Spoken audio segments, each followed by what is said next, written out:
नमस्कार साथियों, आपका बहुत बहुत स्वागत है हमारे YouTube चैनल टेक ऑल पे। साथियों, सहारा रिफंड के बारे में हम बात करेंगे इस वीडियो में। साथियों, सहारा निवेशक सीआरसीएस के पहले पोर्टल पे जिन्होंने आवेदन किया था, लगभग 98% लोगों का डेफिशिएंसी एरर आया था। उसमें लगभग 20-21 तरह के डेफिशिएंसी एरर कोड दिए गए थे, जिसमें सबसे ज्यादा जो निराशाजनक बात था, जो सहारा की तरफ से फ्रॉड किया गया था कन्वर्जन को लेकर के, और उस कन्वर्जन का डाटा भी वो सीआरसीएस को उपलब्ध नहीं कराया था। जैसे बॉन्ड का डाटा सीआरसीएस के पास नहीं पहुंचना, अकाउंट ओपनिंग जो होता है उस फॉर्म का सरकार के पास सीआरसीएस के पास न पहुंचना, नेम का मिसमैच होना, हस्ताक्षर का मिसमैच होना, ऐसी तमाम अड़चनें दिखाई गई और फॉर्म रिजेक्ट किए गए, आवेदन रिजेक्ट किए गए। और सरकार की तरफ से फिर से एक रीसबमिशन पोर्टल लॉन्च किया गया, जहां पे दिखाया गया कि पहले 10,000 तक और फिर 20,000 तक का लगभग अमाउंट रिफंड किया जाएगा।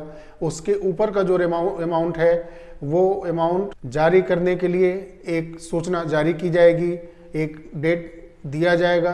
पहले दिया गया था, सबसे पहले 27 नवंबर दिया गया था, फिर उसके बाद उसको हटा लिया गया और उसका नोटिफिकेशन जारी किया जाएगा।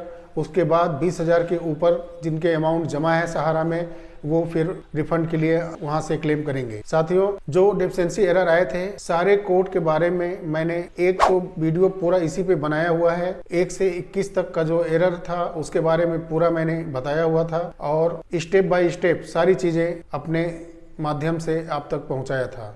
उसके बाद भी कई वीडियो में मैंने चर्चा की है इसकी और बताया है कि डेफिशिएंसी एरर कोड का सोल्यूशन क्या है, डॉक्यूमेंटेशन क्या होगा, तो सब चीजें डिस्कशन की थी हमने। साथियों, आज जिनका 20,000 तक रुपए सहारा में जमा है और उनका रिजेक्ट हो गया है, रिजेक्ट का रीजन अगर नेम मिसमैच है पहले, तो आधार के जगह पे जिनका आधार और बॉन्ड के बीच में नेम मिसमैच था, उनके लिए कई आइडेंटिटी डॉक्यूमेंट वेरीफाई करने के लिए लिस्ट दिया गया है।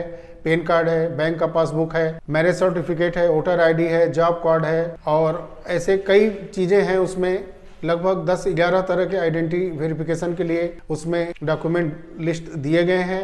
वहां से आप कोई एक डॉक्यूमेंट आप अपना सही करें और उसके साथ रीसबमिशन पोर्टल पे अगर आपका 20,000 रुपए तक का जमा पैसा है तो आप आवेदन निश्चित रूप से जा करके रीसबमिशन पोर्टल पे करें। उसमें आप अपना बॉन्ड, पहले आप सीआरएन नंबर डालेंगे उसमें, उसके बाद आपका लॉगिन होगा, आधार ओटीपी आएगा, उसके बाद आप लॉगिन हो जाएंगे और वहाँ पे आप जो आपने क्लेम किया है उसमें आपका आइडेंटिटी वेरिफिकेशन के लिए नया डॉक्यूमेंट आप सेलेक्ट करेंगे, अपलोड करेंगे। एफिडेविट होगा, एफिडेविट आप तैयार कर लें जो सहारा रीसबमिशन पोर्टल पे दिया गया है, उसमें फोटो चस्पा करके साइन करेंगे और नोटरी तहसील से करा करके उसको भी अपलोड करेंगे।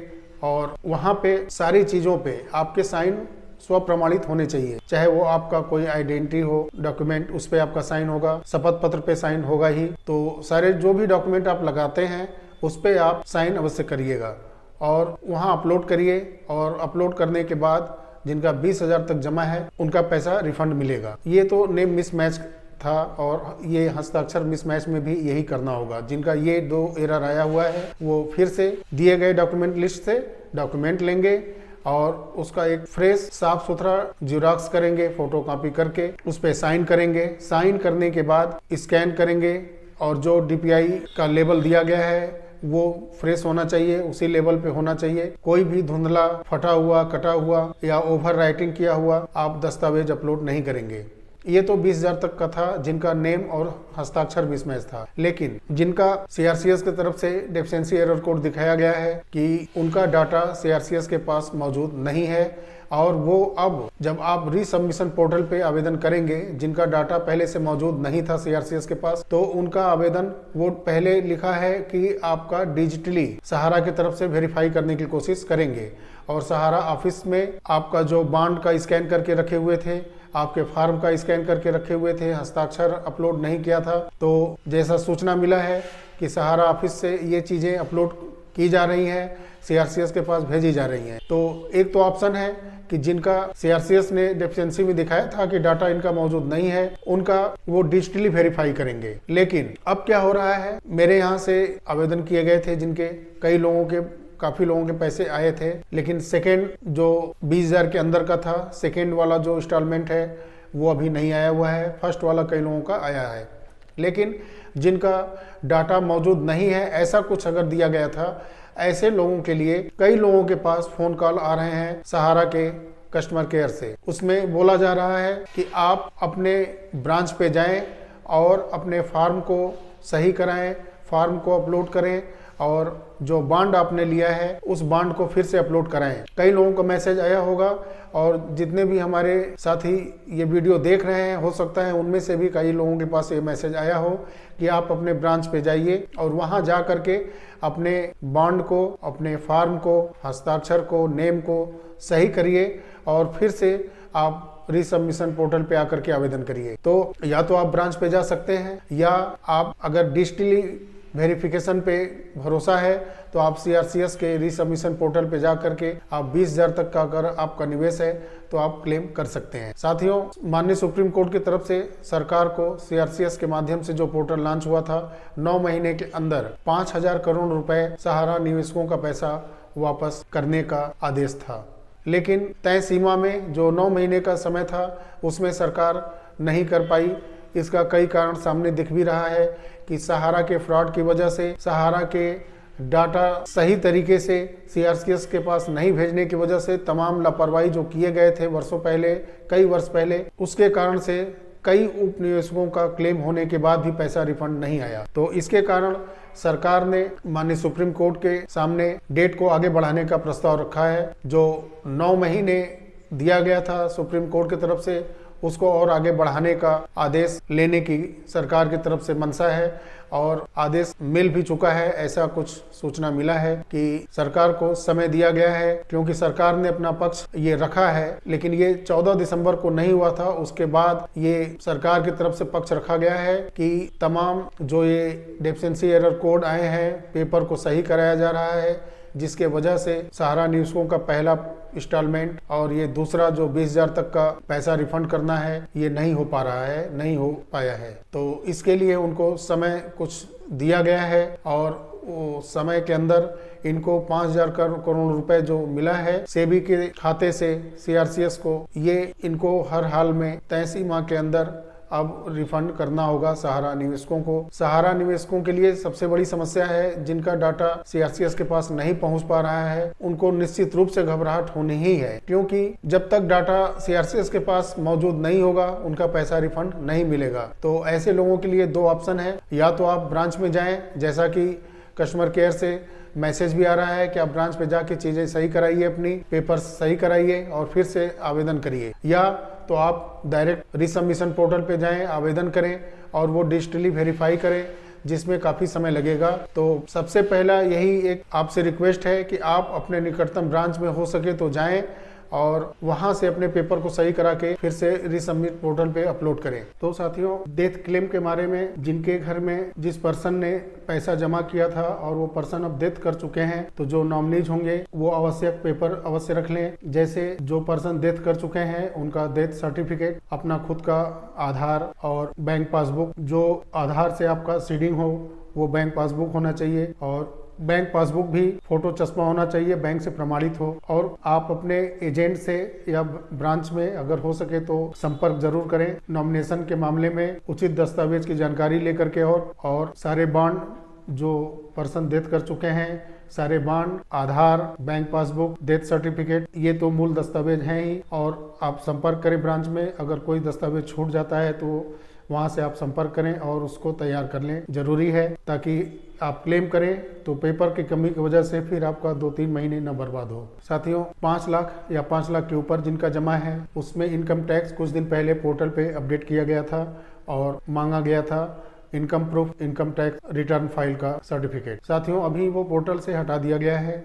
रीसबमिशन पोर्टल पे ऐसा कुछ अपडेट इस समय नहीं है। और सहारा के अंदर भी बात करने पे ऐसा कुछ प्रूफ अभी तो नहीं मांगा जा रहा है। लेकिन जिनका 5 लाख या 5 लाख के ऊपर डिपॉजिट है, रीजन तो बहुत बड़ा ये है कि पैसा जमा था जिसका पहले, और उनका 2012 में माननीय सुप्रीम कोर्ट के आदेश के बाद पैसा रिफंड करने के बजाय तमाम कंपनियां बनाई गई। ट्यूसॉफ्ट के बाद 4-5 कंपनियां, सहारा मल्टीपर्पज, यूनिवर्सल, सहारा क्रेडिट, हमारा सहारा, ऐसे कई चीजें कंपनियां बना करके कन्वर्ट करके पैसा को ज्यादा दिखाया गया कि आपको 10,000 के बदले 20,000, 22,000 रुपए 7 साल के बाद, 9 साल के बाद मिलेंगे, और पैसा जमा करके कर दिया गया।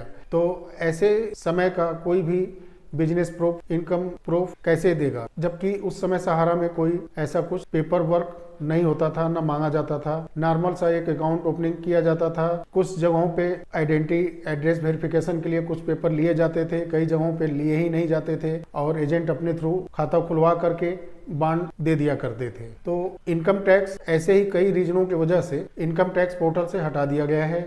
लेकिन फिर भी अगर जो सक्षम लोग हैं, 5 लाख या 5 लाख के ऊपर अमाउंट बनता है उनका क्लेम का, तो अगर वो कर सकते हैं तो अपने तरफ से एक सेफ्टी के तौर पे और पेपर वर्क सही करने के तौर पे अगर आप कर सकते हैं तो इनकम टैक्स फाइल कर लें और सर्टिफिकेट डाउनलोड करके रख लें। हालांकि ये अनिवार्य पोर्टल के हिसाब से, जो पोर्टल पे अपडेट है, नहीं है। फिर भी अगर रखेंगे आप तो हो सकता है अगर वो इनकम टैक्स का प्रूफ मांगे तो अगर आपके पास रहेगा पहले से तो आपका समय बर्बाद नहीं होगा। और बहुत ही जल्द रिसबमिशन पोर्टल पे एक अपडेट आ जाएगा। जिनका बॉन्ड 4-5 या 8-9 बॉन्ड था, 1-1 हज़ार, 2-2 हज़ार या ज्यादा का, सब मिला के मेरा कहना यह है कि जिनका बॉन्ड ज्यादा था और वो जल्दबाजी में कम बॉन्ड अपलोड किए, कुछ बॉन्ड उनके छूट गए हैं और रिसबमिशन पोर्टल पे वो इंतजार कर रहे थे कि हमारा बॉन्ड जो छूट गया है उसको फिर से हम क्लेम कर सकें। तो साथियों, उनके लिए भी बहुत ही जल्द, जिस हिसाब से सूचना मिला है, बहुत ही जल्द अपडेट आने वाला है। जो आपका बॉन्ड छूटा है उसको फिर से क्लेम करके आपके क्लेम में मर्ज करने के लिए ये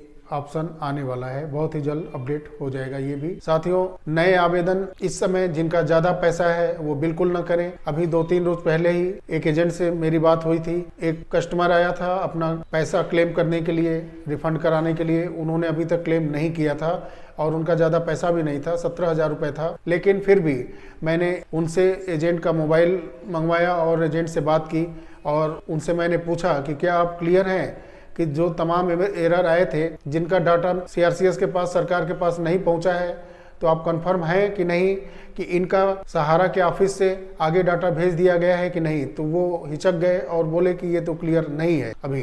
तो हमने उनसे बोला कि आप जाइए ब्रांच के अंदर और ब्रांच के अंदर जा करके ये चीजें क्लियर करिए, या आप फिर से इनको सब कुछ पेपर सही करके अपलोड कराइए, उसके बाद इनका ऑनलाइन आवेदन किया जाए। तो ये चीजें जितने भी साइबर के लोग हैं, CSC के लोग हैं, जो कस्टमर जिनके यहाँ पहुँचते हैं, आवेदन करते हैं, तो वो थोड़ा सा अपने तरफ से कोशिश करें कि अब जो पेपर लग रहे हैं या जो भी वर्क अब हो रहा है उसमें कोई कमी ना हो, सारी पेपर वर्क सही हो और सही आवेदन हो। साथियों, डेथ क्लेम बहुत जल्द आने वाला है, तो पेपर आप बिल्कुल सही करके रखें ताकि आपका क्लेम किसी अड़चन की वजह से, किसी प्रॉब्लम की वजह से, फिर से पेपर वर्क में कमी की वजह से रिजेक्ट न हो। साथियों, इसके बाद जिनका बड़ा अमाउंट है वो बिल्कुल अभी रुके रहेंगे। पेपर वर्क आप जान ही चुके हैं कि पेपर वर्क क्या करना है। अगर आपका नेम मिसमैच है तो ऐसा कोई भी ID जो डॉक्यूमेंट लिस्ट में दिया गया है आप भी तैयार कर लें।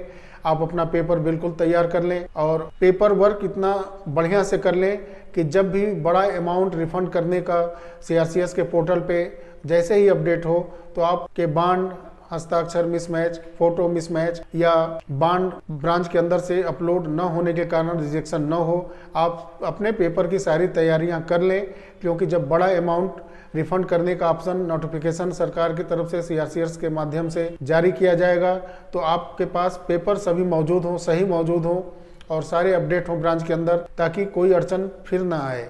अगले 2 महीने के अंदर आपका पैसा रिफंड हो। साथियों, तो आज के वीडियो में इतना ही।